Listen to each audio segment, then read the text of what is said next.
fils. Là où on peut t'envoyer pour fâcher là, c'est mon terrain. Ne pars pas. Mais quand tu as vu l'argent, tu dis, ah, même comme la femme s'est en colère, je m'en vais travailler. Quand elle va me donner, je vais prendre la titre, je vais déposer sur le tel de l'Éternel. Là, Dieu va me protéger de tout ce que la dame va faire contre moi. Dieu ne va pas te protéger. Il s'agit d'un travail souillé. Et tu dis souillé. C'est de ça que Jésus parle dans le livre de Luc, chapitre 11, du verset 41 au verset 42. Et si vous payez toutes sortes de titres, mais je prends plaisir aux titres qui sont accompagnés de la justice de mon Père, l'Éternel. Alors, que quelqu'un ne te touche plus. Pour une histoire de titres, que parlant de l'ancienne alliance, car Jésus dit, je ne suis pas venu abolir, mais accomplir. Ça veut dire que pour que cela soit une réalité dans nos vies. Souviens-toi, ce que Jésus nous apporte, c'est la vie éternelle. Et la grâce de mieux mettre cette loi en pratique par le biais du Saint-Esprit. Et souviens-toi du livre d'Ézéchiel, au chapitre 36, où Dieu dit c'était au dernier moment, je vais inscrire ma loi dans leur cœur. Je leur donnerai des cœurs de chair, capables de mettre ma parole, ma loi en pratique. Des cœurs de chair ici, c'est le fait que l'Esprit de Dieu vient s'établir à toi. Dieu vient habiter en toi. Il commence à te conduire. Dieu ne va jamais te conduire. Loin de sa parole, loin de sa loi. Lorsque tu es rempli de cet esprit, inconsciemment, tu vas te retrouver en train de faire tout ce que la loi dit, sans le savoir. Tu vas dire, mais il m'arrive de ne pas aimer ceci, de ne pas aimer cela. Mais je vois ça dans les 10 commandements. Je le fais inconsciemment. En fait, c'est parce que c'est l'esprit habite en toi, c'est parce que Dieu habite en toi. C'est de cela que l'Éternel parle dans le livre d'Ézéchiel. Souviens-toi, dans le livre de Jean, en Jean, chapitre 5, Dieu va dire ceci.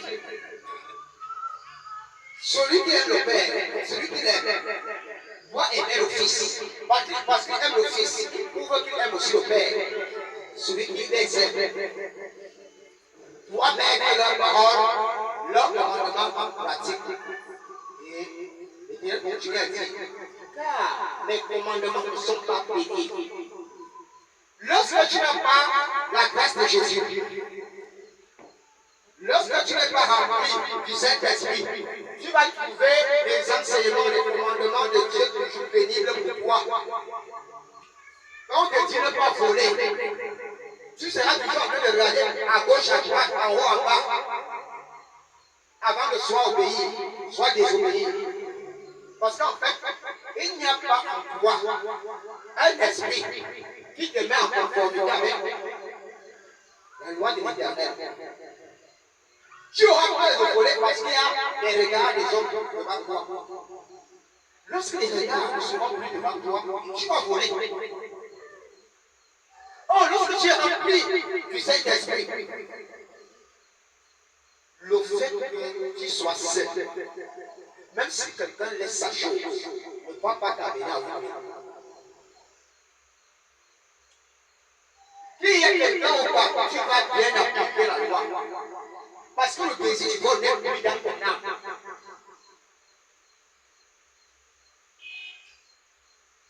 Sans le Saint-Esprit, tu feras trop d'efforts pour appliquer les enseignements de l'Éternel. Le Saint-Esprit vient te donner la loi. Il les applique. Une âme dépourvue du Saint-Esprit trouvera toujours pénible les commandements de Dieu. Lorsqu'on dit l'Éternel nous interdit d'aller consulter les marabouts, comme dans le livre de Lévitique 19, verset 31, tu vas d'abord regarder à gauche à droite, est-ce qu'il y a grand apôtre? Est-ce qu'il y a le serviteur de Dieu que Dieu a mis sur la route? Est-ce qu'il y a mes frères et sœurs à côté? S'ils sont là, tu vas rester à la maison et tu vas attendre qu'ils c'est loin, avant que tu ailles consulter ces personnes. En fait, ça signifie que tu n'es pas affranchi dans le cœur. Dans ton cœur. Il brûle en toi de continuer dans cette voie. Ça veut dire, sans l'homme de Dieu, sans tes frères, sans Christ, tu vas retourner là-bas.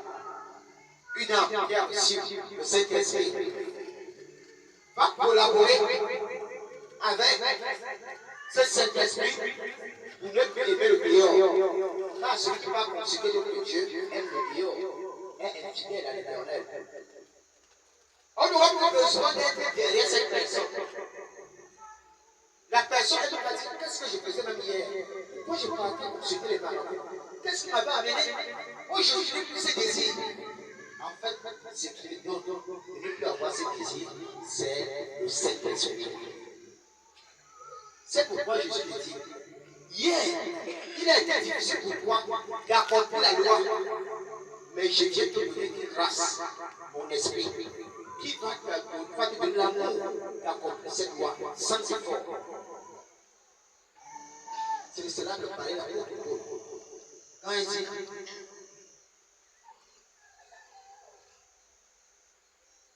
l'amour de Dieu, ce que Dieu me conseille de faire, je me dis, mais je me retrouve toujours en train de faire ce que Dieu me conseille de faire. Je me trouve en train toujours de renoncer inconsciemment par des actes à ce que l'Éternel m'a conseillé.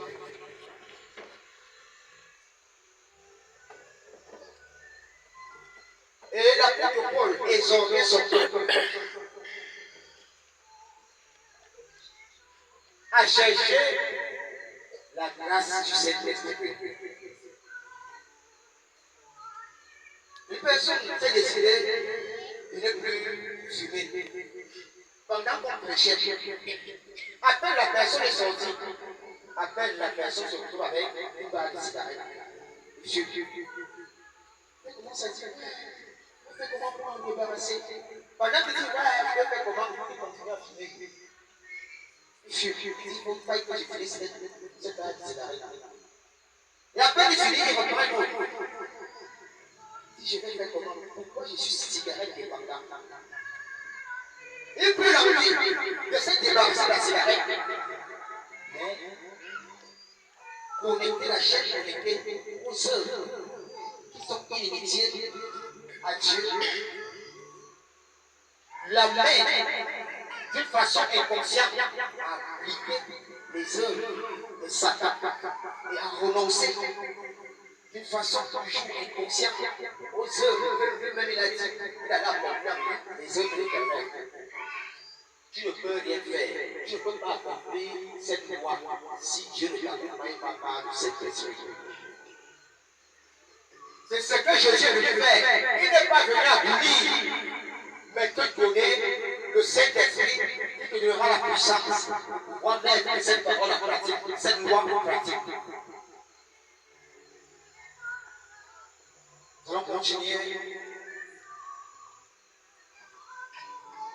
à bénir l'Éternel dans la louange, l'adoration, acclame pour cette parole.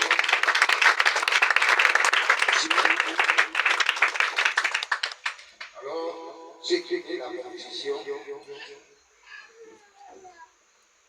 à chaque fois que quelqu'un va te parler, ces choses, la dit comme ancienne alliance, tu lui parleras de ce que Jésus a fait dans la nouvelle alliance qui concerne l'ancienne alliance. Et tu lui rediras. Une personne va te dire cela, c'est que Dieu veut que tu l'acceptes. Dieu veut que tu l'acceptes. Dieu enverra toujours près de vous ceux qui ont des erreurs d'enseignement. Prenez la Bible, enseignez-les. Enseignez-les. Citez le livre de Malachie, pour l'ancienne alliance, Malachie chapitre 3. Citez pour les œuvres accomplies dans la nouvelle alliance, qui sort de l'ancienne alliance par Jésus lui-même. Citez le livre de Matthieu, chapitre 8, verset 4, citer le livre de Matthieu, chapitre 7, à partir du verset 17 au verset 19. Et ces personnes vont comprendre qu'il n'y a jamais